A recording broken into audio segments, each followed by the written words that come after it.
No quadro Atualidades de hoje, você confere uma entrevista com o coordenador da ONG Ciranda, Douglas Moreira. Sabe o que a população acha da limpeza dos terminais de transporte coletivo em Curitiba? E fique sabendo das últimas novidades dos clubes paranaenses e da seleção brasileira no quadro Esportes. Meu nome é Flávia Jabur. E eu sou João Vieira. O Tela 1 de hoje está no ar.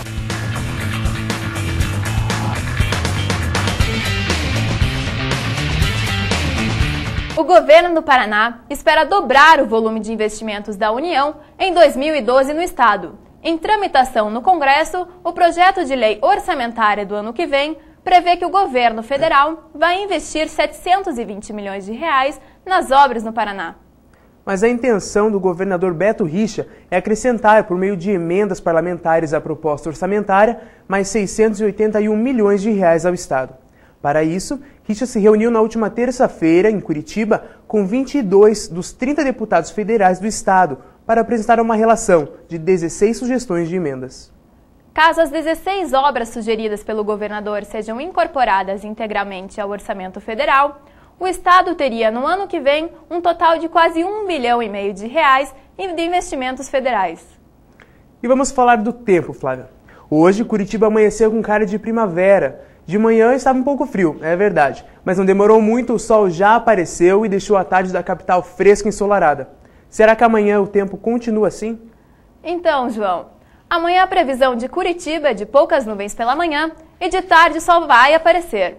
A temperatura máxima deve ser de 25 graus e a mínima de 10. No litoral, a temperatura também vai ser agradável, mas com algumas nuvens. A máxima é de 26 graus e a mínima de 14. Mudando de assunto, você sabia que as pessoas que transitam pelos terminais de transporte coletivo em Curitiba não estão satisfeitos com a limpeza? O serviço foi terceirizado pela URBS para melhorar o atendimento à demanda. Mas será que isso está realmente acontecendo? Os usuários dos terminais de transporte coletivo em Curitiba passam apertos, principalmente quando precisam utilizar os banheiros. A falta de materiais de higiene pessoal, como papel higiênico, deixa a situação precária. Eu sempre trago papel, trago toalhinha para sentar, para minha filha sentar, porque não tem como. É muito sujo, muito. Às vezes a gente tem que prender a porta dos banheiros por causa da lanchonete aqui, né? Que o mau cheiro vem aqui na lanchonete. É uma vergonha, né? Não tem nem como comentar. Não tem como usar de jeito nenhum. O serviço foi terceirizado em julho, buscando melhor atendimento para as pessoas que frequentam os terminais. A responsável administrativa pelo setor de limpeza da URBS, Letícia Mileu, explica a dificuldade em manter os terminais organizados. Existe um volume muito grande de pessoas trafegando por todos os terminais, o vandalismo também é grande, o que dificulta uma limpeza ficar perfeita. 24 horas há fiscalização do transporte coletivo em relação às equipes de limpeza nos terminais. A empresa terceirizada Via Serviços é responsável pela limpeza de 21 terminais em Curitiba. Embora o serviço seja realizado diariamente, é comum os cidadãos encontrarem, por exemplo, os banheiros em más condições de uso. Hoje nós temos 150 funcionários em alguns terminais em regimes de 24 horas. O material de higiene que nós chamamos, que corresponde a papel higiênico, papel toalha, sabonete líquido, se tornaria praticamente inviável você fornecer, até pelo problema de furto desse material, que é impraticável fornecer hoje a todos os terminais. É necessário que os próprios usuários se conscientizem de que os terminais são bens públicos e que é um dever de todos zelar por um ambiente limpo. Você se lembra, João, da professora de São Caetano do Sul, em São Paulo, que foi baleada na semana passada dentro de sala de aula por um aluno de 10 anos? Lembro sim, Flávia. A bala atingiu a professora na altura do quadril, não foi? Isso mesmo. E segundo o Hospital das Clínicas, onde Rosileide Queiroz de Oliveira permanece internada, ela passou por uma cirurgia ortopédica hoje. É que quando ela foi baleada, Rosileide caiu no chão machucando o joelho e exames detectaram uma fratura. Mas felizmente a professora não corre mais risco de morte. No quadro Atualidades de hoje, Georgia Geschwener vai conversar com o coordenador da ONG Ciranda, Douglas Moreira.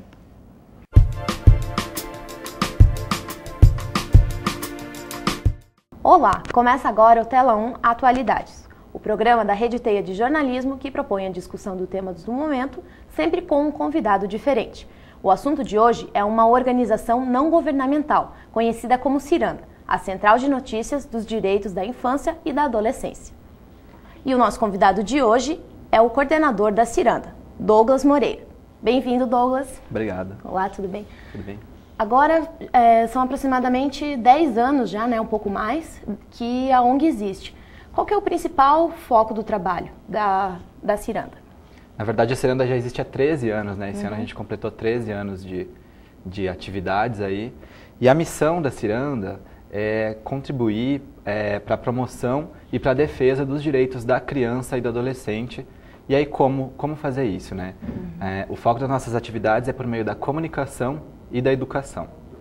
Então, a Ciranda nasce com uma proposta de fazer um trabalho sistematizado de análise da cobertura jornalística sobre infância e adolescência, ou seja, perceber como que, especialmente os jornais impressos, abordam as questões relacionadas a crianças e adolescentes. A gente começou a perceber que era necessário e que era fundamental criar espaços para que as próprias crianças, para que os próprios adolescentes pudessem se expressar a respeito. Já que é voltado para eles mesmo, não o projeto. E aí foi assim que a gente começou a atuar com educomunicação, né, que é um campo aí que está se constituindo na interface entre comunicação e educação, com uma proposta de exercício do direito à comunicação e do exercício do direito à participação, né, pelas crianças, pelos adolescentes, através de ferramentas midiáticas.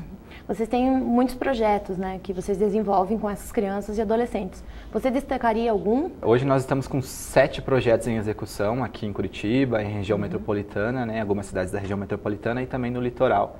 Então, por exemplo, a gente tem um projeto em Paranaguá que se chama Navegando nos Direitos, que existe lá desde 2006, que é um projeto de formação de adolescentes mobilizadores através da comunicação para o enfrentamento da exploração sexual, né, de crianças e adolescentes, que é uma realidade ali facilitada naquele município por conta de todo o fluxo portuário, enfim, uma série de fatores que contribuem para que essa problemática esteja ali. E quem que orienta esses adolescentes? Então, a Ciranda tem uma equipe, né, de profissionais da área de comunicação, da área de educação, de arte e educação, de audiovisual, enfim, uma equipe bastante diversa, que aí vão somando os conhecimentos, né, dessas áreas para que a gente consiga fazer esse trabalho com as crianças, com os adolescentes.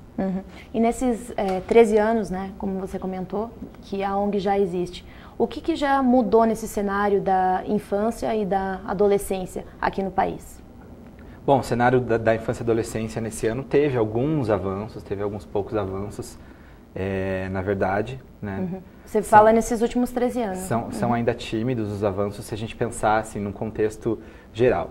O que a gente pode perceber especificamente, por exemplo, mais proximamente da atuação da Ciranda, quando a gente começou, né, o trabalho lá atrás, há 13 anos, a cobertura que os meios de comunicação faziam das questões relacionadas à infância e adolescência era muito pior do que é feita hoje. E num panorama do Brasil, de certa forma, o Estado contribui e ajuda em alguma coisa para a educomunicação ou não existe?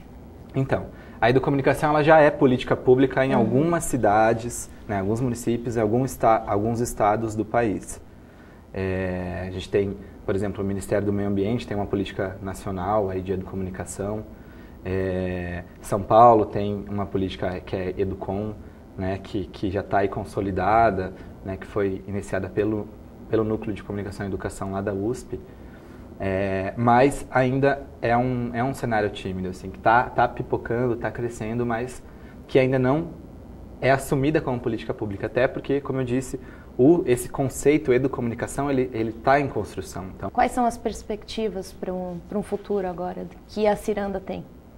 Então, a gente acaba de realizar o primeiro Fórum, né, Paranaense de Educomunicação e essa é uma das propostas que a gente vem buscando construir para gerar uma articulação, uma integração, aí, uma troca de experiências entre essas diversas iniciativas que vêm fazendo educomunicação, mas que muitas vezes acabam não dialogando entre si.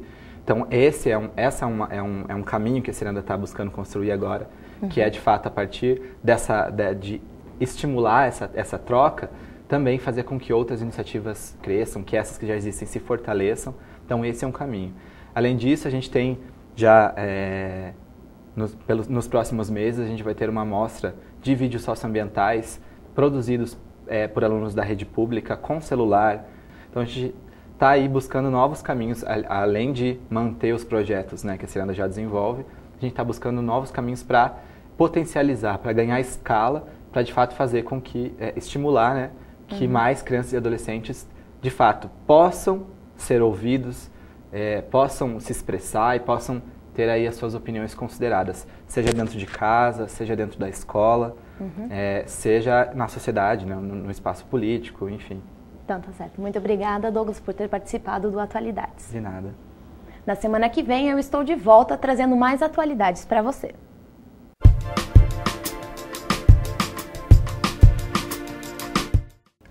Você gostou? Para ver a entrevista na íntegra, acesse youtube.com/telaquadros. A BR-277 está interditada nos 2 sentidos em Nova Laranjeiras, no oeste do Paraná, por causa do vazamento de 2 produtos químicos na rodovia na manhã desta terça-feira. Um caminhão tombou na rodovia depois de bater em outro veículo na manhã desta terça-feira. De acordo com a Polícia Rodoviária Federal, parte da carga que continha alguns solventes inflamáveis caiu na pista. Segundo a Polícia Rodoviária Federal, um dos solventes pode causar a morte de uma pessoa se for inalado, ingerido ou se for absorvido pela pele. O motorista do caminhão que tombou teve ferimentos leves. Vamos conferir as novidades dos clubes paranaenses e da seleção brasileira com Leonardo Seleschi e Marcelo Fontinelli.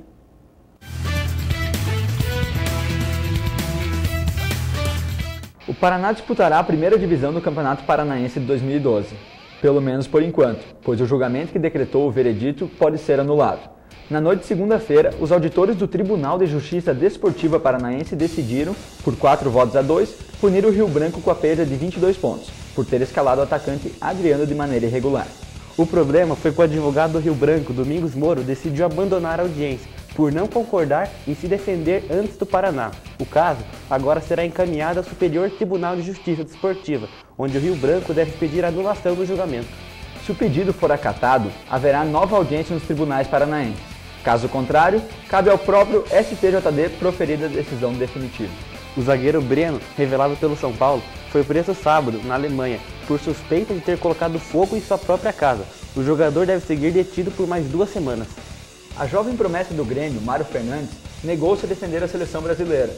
O lateral direito havia sido convocado para o jogo contra a Argentina, válido pelo Superclássico das Américas. Segundo a assessoria do jogador, ele agradeceu a chance dada pelo técnico Mano Menezes, mas disse que não tinha condições psicológicas de jogar. Nesta terça-feira, Mário Fernandes treinou normalmente no Grêmio.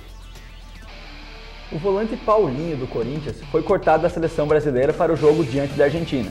O jogador viajou até Belém, local do jogo, mas foi vetado por um edema na panturrilha esquerda. O técnico Ney Franco anunciou a lista dos 18 jogadores que irão defender a seleção brasileira nos Jogos Pan-Americanos, em Guadalajara, que acontece em outubro. Uma das novidades foi o volante Jair, do Curitiba, que mesmo tendo feito apenas 2 partidas pelo time principal, recebe a chance de defender a seleção nesta competição. Dos atletas campeões mundiais sub-20, Ney Franco chamou 5, Henrique Bruno Vini, do São Paulo, César Frauches, do Flamengo e Romário, do Internacional.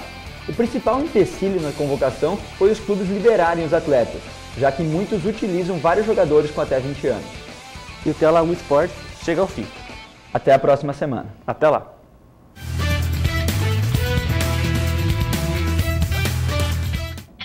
O Tela 1 de hoje fica por aqui. Se quiser participar com dicas e sugestões, mande um e-mail para o tela1@up.com.br. Até amanhã. Até lá!